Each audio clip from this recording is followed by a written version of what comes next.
Om Vasudevasutam Devam Kausachanuramartanam Devaki Paramanandam Krishna Vande Jagadgurum Shri Krishna Vande Jagadgurum. Pranams from Dr. R.J. Kalpana.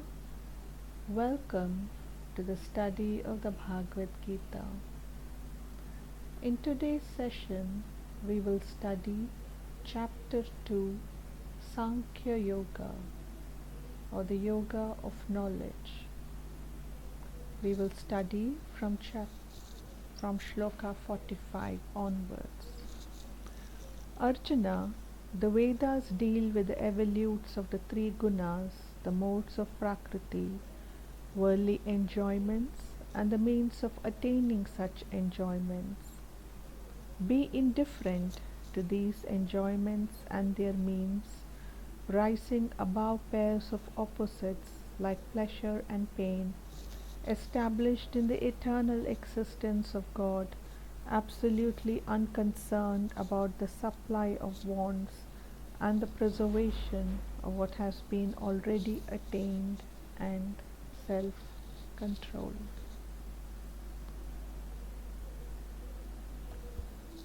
This is a very important shloka because here Krishna gives us the means for self-realization. So he first sets the stage by stating that the Vedic scriptures deal with the tendencies of nature, the sattvic, rajasic and tamasic modes of living, and therefore dealing with worldly enjoyments and the ways and means of attaining such pleasures. And therefore, Krishna says, be indifferent to these enjoyments and their means. Rise above your senses. Do not be a slave to passions. And rise above the pairs of opposites like pleasure and pain, joy and sorrow. Because duality is atypical of the world of matter. Dvandvatita is exclusively belongs to the domain of Prakriti. So rise beyond dualities. Be eternally established in that immutable truth which is infinite, imperishable, eternal.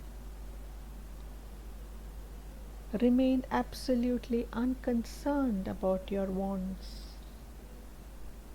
And here lies a great spiritual secret. Our needs will always be met, not our wants. And what do we need? We need enough food to keep body and soul together. We need enough clothes to wear. We need a roof over our head to protect us from the elements and seasons of nature.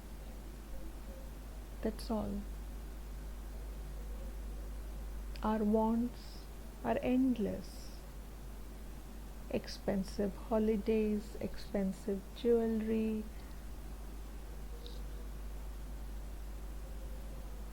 the list is endless. And therefore Krishna says, do not be attached with your wants. Rise above it. Do not be concerned about the preservation of what has already been attained. Do not be attached to any materialistic possessions, property, bank balances.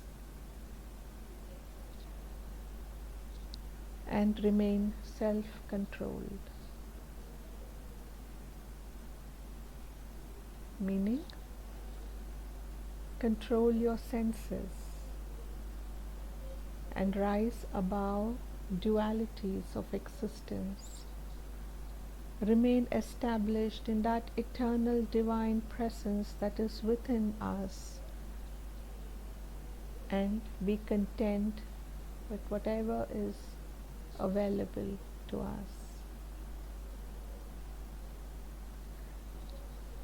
Shloka 46. A Brahmana who has obtained enlightenment has the same use for all the Vedas as one who stands at the brink of a sheet of water overflowing on all sides has for a small reservoir of water. For a Brahmana, one who has realized Brahma, who has been illumined by the light of the divine, who has been enlightened, of what use is the Vedas for him? The Vedas is of as much use to a man of enlightenment as a glass of water is to a sailor in the midst of an ocean. Shloka 47.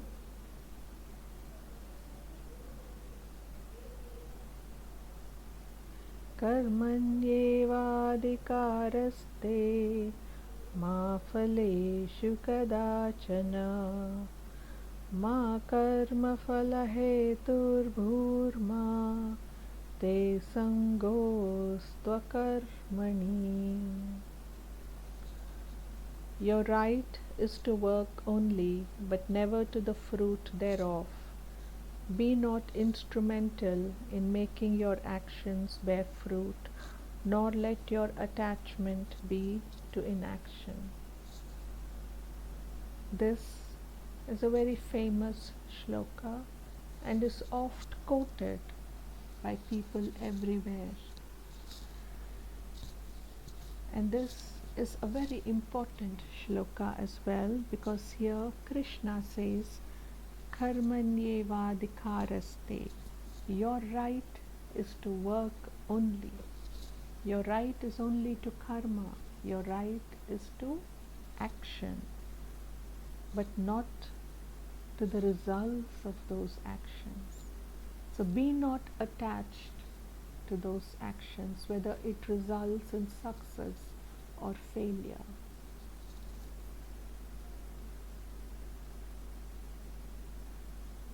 And so Krishna says, be not instrumental in making your actions bear fruit. Be not so focused, so obsessed on the result of your action that you forget the act itself.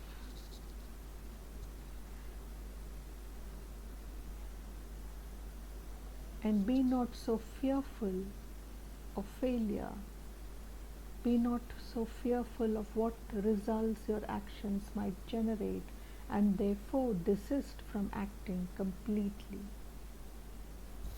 So here Krishna is addressing Arjuna and saying that you might be afraid of what the results of this war is going to be like, but that should not lead you towards inaction. That should not lead you towards not showing up and taking the battle forward. 48. Arjuna, perform your duties established in yoga, renouncing attachment and even-tempered in success and failure. Evenness of temper is called yoga. And so Krishna gives the solution here. He says, Arjuna, remain firmly established in karma yoga, the path of action. Do your duties, and renounce all attachment to the results of those duties. Why? Because our right is only to act, and then remain even tempered in success or failure. Treat both victory and loss as the same. And this evenness of temper, this equipoise, is called yoga. This balanced equanimity is what is known as yoga.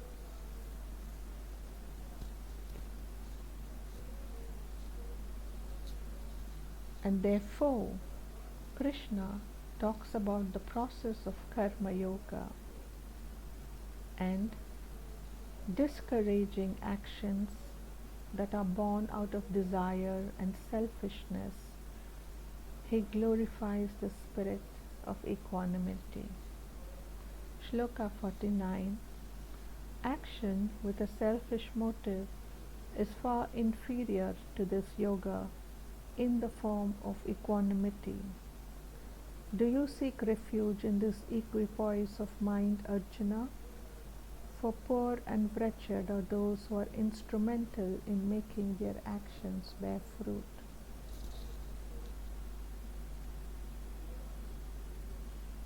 And here Krishna says, actions which are motivated by selfishness, by desires, is a very inferior form of karma yoga. It does not fall under the purview of karma yoga, for karma yoga entails performing actions without any attachment to the results of the actions, and thereby acquiring equanimity of mind. And says, Arjuna, seek refuge in this equipoise of mind, because it is this state of balanced equanimity that holds good, that holds our character in check throughout. For those who are instrumental in making their actions bear fruit are wretched.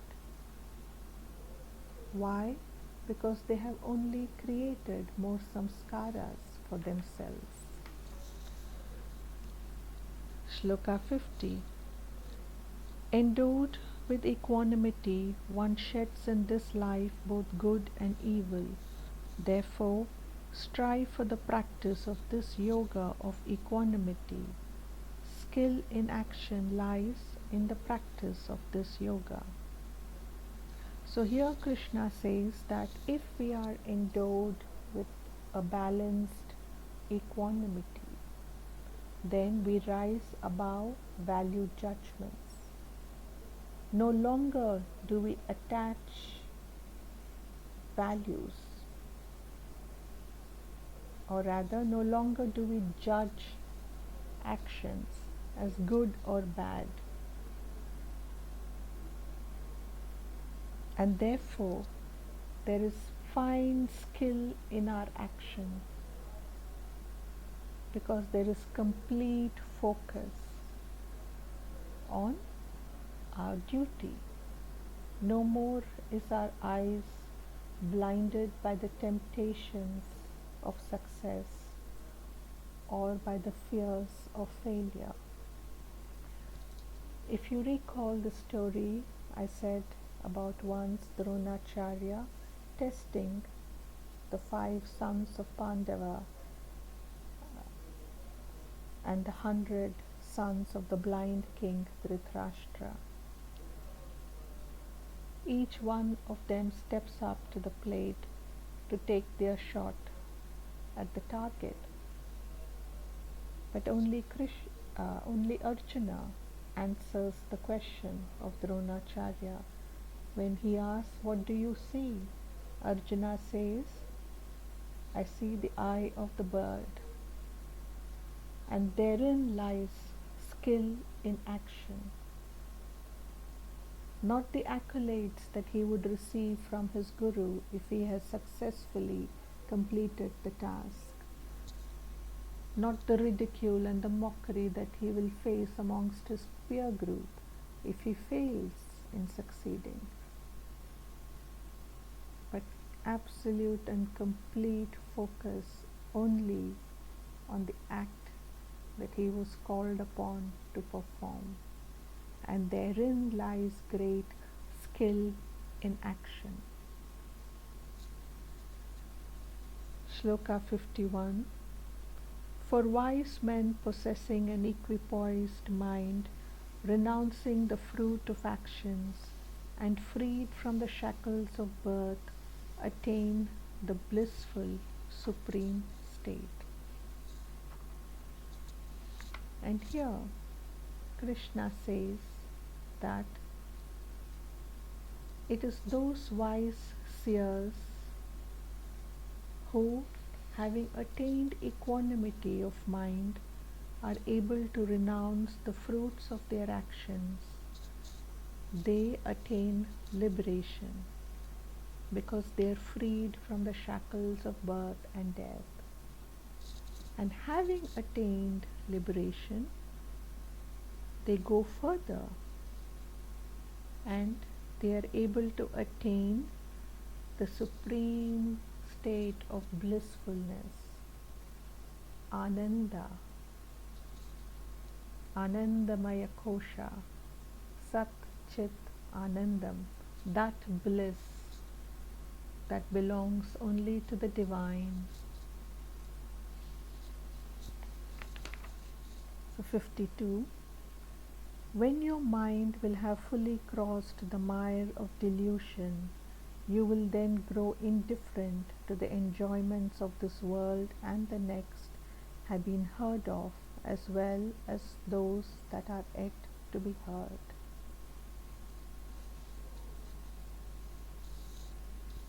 And so here Krishna says that when your mind has crossed over this world of Maya or this world of illusion,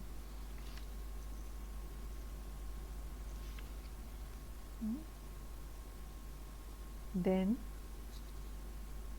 we have trained ourselves, or we have grown weary and completely indifferent to the enjoyments of the material world, to the enjoyments of the celestial dimensions that we might have heard of and those that are still unheard. So this is a very important aspect that Krishna speaks about, because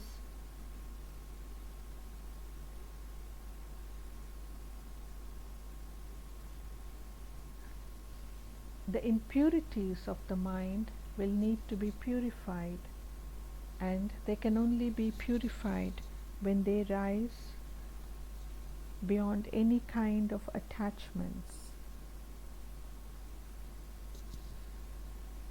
because then the light of intelligence will shine through and there is purity in their actions.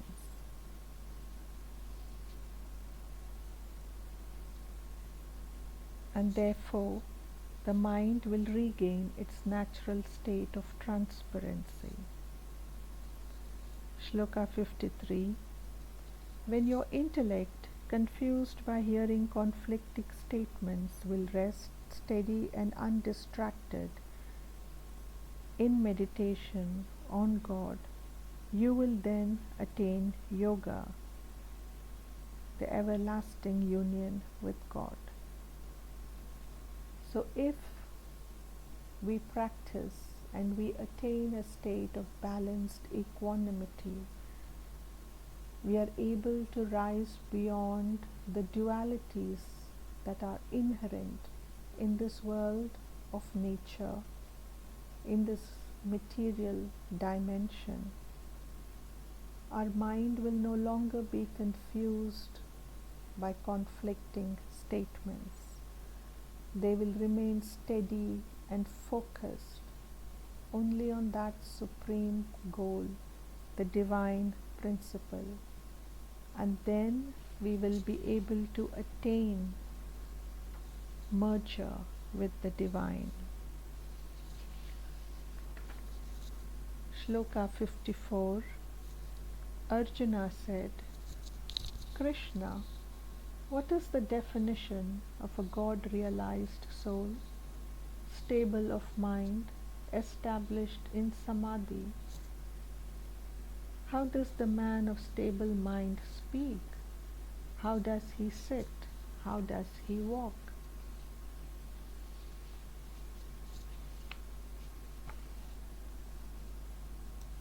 So after listening to what Krishna has to say about walking on the path of yoga, of attaining enlightenment, Arjuna asks a very natural question.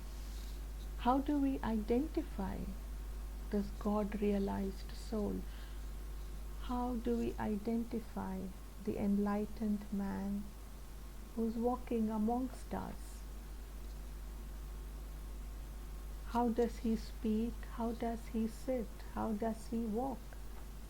What makes him so different from all the rest of us?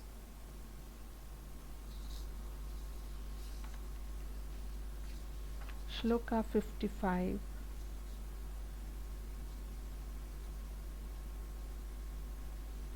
Shri Bhagavan Uvacha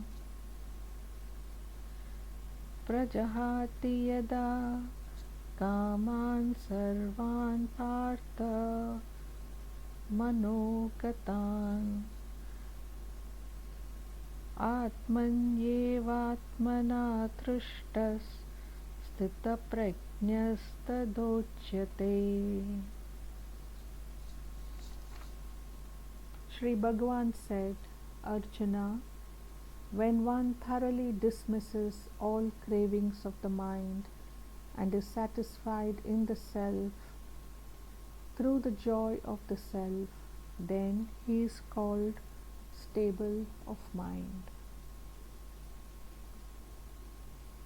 So here Krishna says that when all cravings, all temptations, all wishes, all desires of the mind is thoroughly cleansed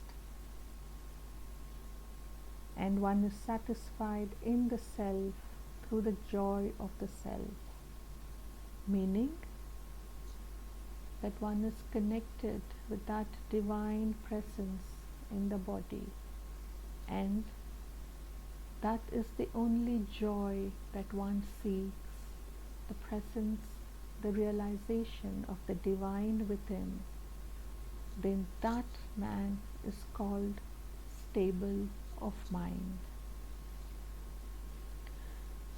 This shloka is fairly important in that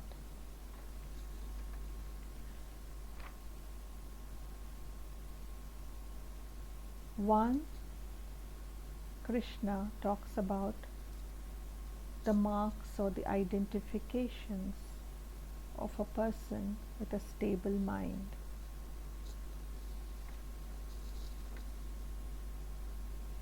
And one more point, and a far more important point, is that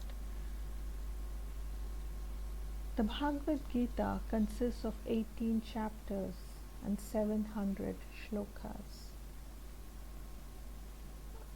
A recital of these shlokas takes a couple of hours at the very least, depending on the caliber of the person reciting these shlokas. But for an average person, it would take a minimum of 3 to 4 hours. Now we have to remember the Bhagavad Gita was set in the midst of a battlefield.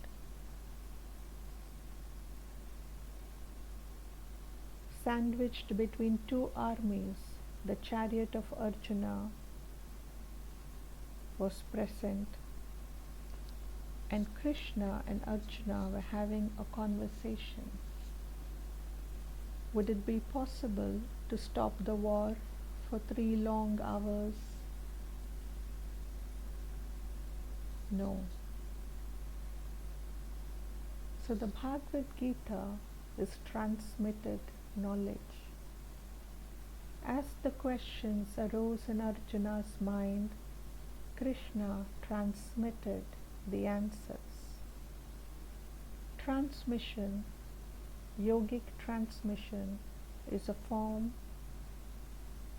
of transfer of knowledge from a higher spiritual consciousness to a lower spiritual consciousness.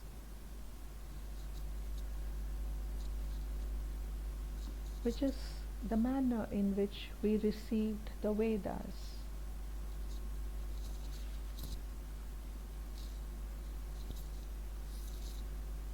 And this particular shloka, shloka 55, it is said by Daji, the Guru of Heartfulness Meditation, that one of the few shlokas in the Bhagavad Gita that was verbally addressed to Arjuna, and therefore it takes on a new added dimensions. There are a few shlokas scattered in the Bhagavad Gita which is attributed to Krishna as having verbally said to Arjuna, and shloka 55 is one of those shlokas. So we come to the end of this session, and we will continue with the remaining shlokas in the next session. Om Yogesho Satchidanandam Vasudevam Rajapriyam Dharma Samstapakam Viram Krishna Vande Jagat Gurum Shri Krishna Vande Jagat Gurum. Om Shri Krishna Arpanamastu.